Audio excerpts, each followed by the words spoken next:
One of the phrases that John the Baptist used when he was predicting the coming of Christ was that one comes after me who is mightier than me. And I think we often translate that word to mean somehow more powerful than I am. And I got to thinking about that in terms of what do we consider to be greatness or might or power. We live in a world that certainly defines that for us pretty clearly. But we also live in this world as a people who are committed to a way of life and to the lordship of Jesus Christ. I'm not sure that John had in mind that somehow this one coming after him, who was his cousin, by the way, would somehow be so powerful that he would change the world just by what he was. Christ changed the world by what he did. And he didn't exercise power and didn't lord it over people. In fact, he said, it was very clear when he talked about his purpose in this world, it wasn't to lord it over people. It wasn't that he wanted people to fall at his feet and fawn over him. What he really wanted people to do was to see that what he was about was something everybody can be about. It isn't just about Jesus Christ. It was about God's plan for this world and God's plan for us as we continue to live out our particular span of life. Might and power and authority are the kinds of things we often see exercised by people who are in control of things.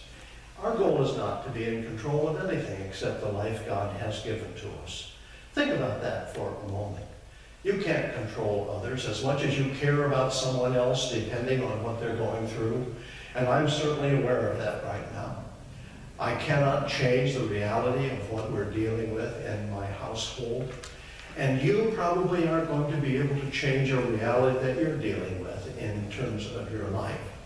What you can do is find a way to deal with it so that it doesn't overwhelm you, so that it doesn't somehow distract you to the point that you find it almost impossible to take that step after step after step that we all need to take as we live out our lives.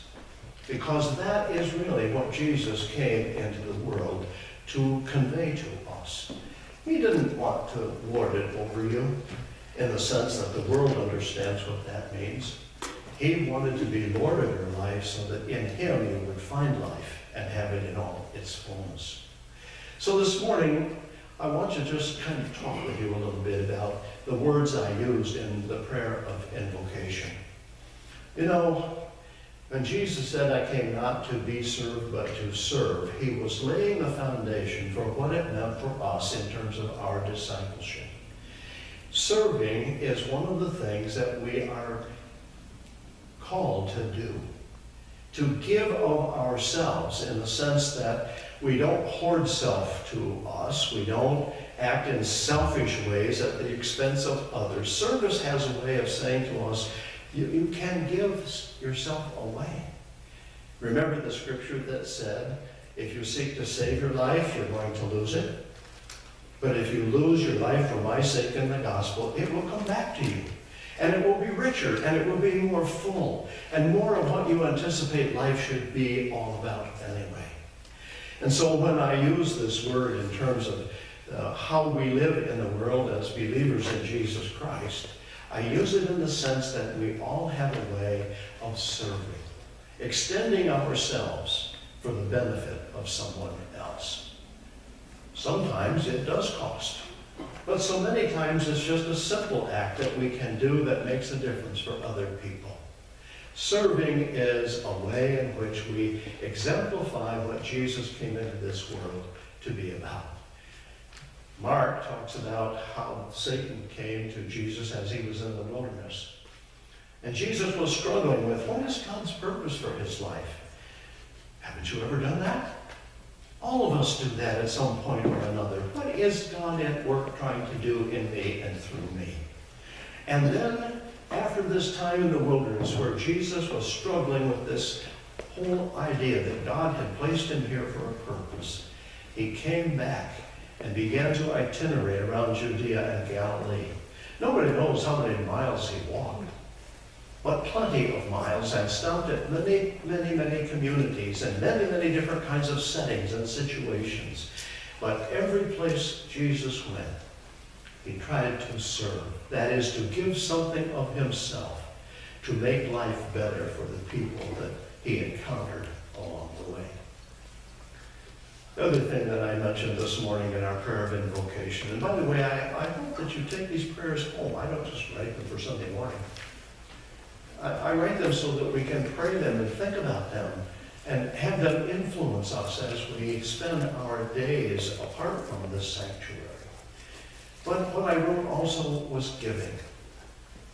You know, the scripture reminds us that we need to have a generous soul. I'm not talking about money in particular. I'm talking about a generous soul where we are freed up enough to give ourselves away. If we don't have a spirit of generosity, how is it that we're going to reflect the fact that Jesus gave himself as a ransom for us? He gave his life as a way of saying to us that we are indeed precious, that we are worth saving, that we have value in God's eyes. And if I have value in God's eyes, you do too. And every person you meet along the journey of life has value in God's eyes. A spirit of generosity will help us to keep ourselves aware of that value so that we don't step on people unnecessarily, so we don't shove them aside in our rush to get somewhere, so we don't just simply ignore them because they may be a problem for us. A spirit of generosity is always open to what God may be doing in us and through us. And it is the way in which we do share the message and ministry of Jesus Christ in the world. You know, there are so many influences on us almost every day. And it's hard sometimes to embrace the way that Christ lived in terms of our day-to-day existence. When someone is saying a mean thing to us, how do we respond? When someone does us a dirty trick, what do we do in return? When someone ignores us and it costs us something, what's our response going to be? Don't think that these things don't happen or won't happen. They happen constantly in the world in which we live. But in the Spirit of Jesus Christ, we are called to respond in a unique way to what happens to us each and every day. We celebrate these gifts of the Advent season because they're meant to be lived out all year long. Not just one Sunday as we journey with Jesus through this season of the year until we celebrate his birth. These are gifts that are meant to be put into practice as we continue to live as God's people. So we live hopefully. We do not give in to the naysayers and the downsayers and the other things that happen almost every day in our world. We live working for peace and being at peace and being peaceful with one another so that the peace of Christ that passes human understanding can really be experienced by the world in which we live. You know, that's a tall order because the world is not interested so much in peace right now. We have issues around this world that are distressing and disturbing to people in every country in the world. And in the midst of all of that, there are Christian communities. It's interesting to me that years ago, I traveled to the Holy Land with a group of clergy.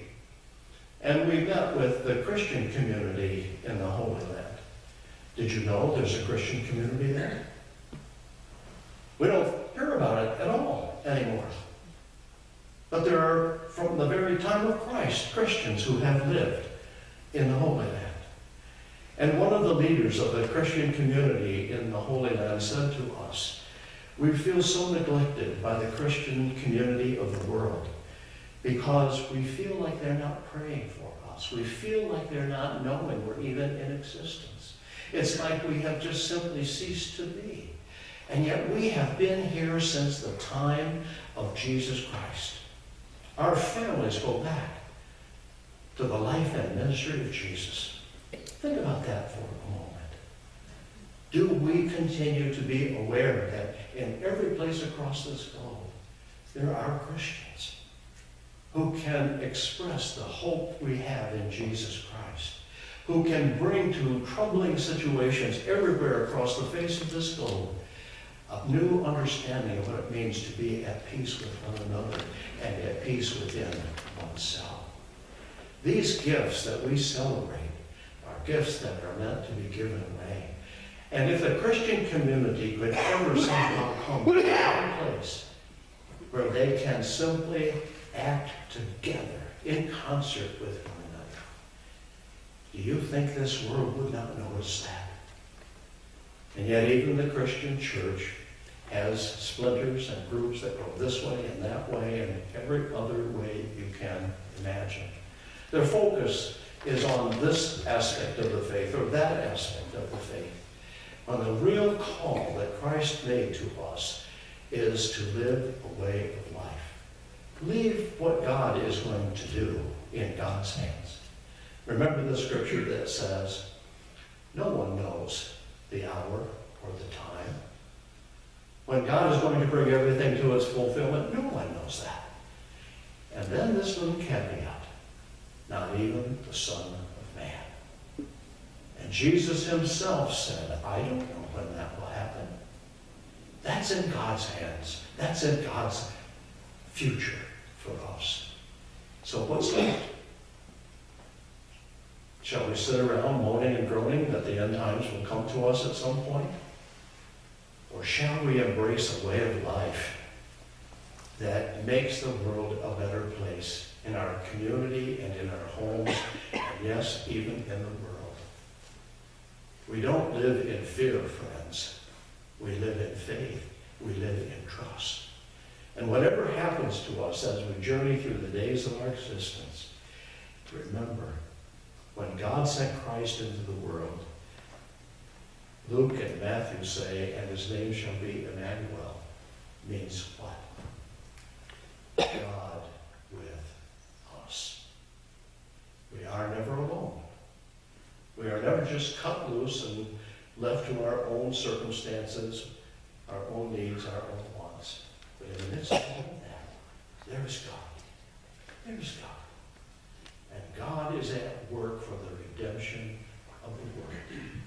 To redeem you, to redeem me, to redeem whatever is out there in front of us, to heal it, to overcome its brokenness, and to give it new life. And that's what this season is about, and that's what Christmas is about. Celebrating God's purpose and God's intent for new life. My prayer is that you will read these prayers again.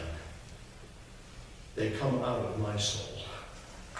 They come out of a reminder to me that as a believer, as a pastor, but more importantly as a Christian and as a disciple, these are the things that need to mark my life. These are the things that I need to embrace, and they need to be embraced in the way I live and move in your midst.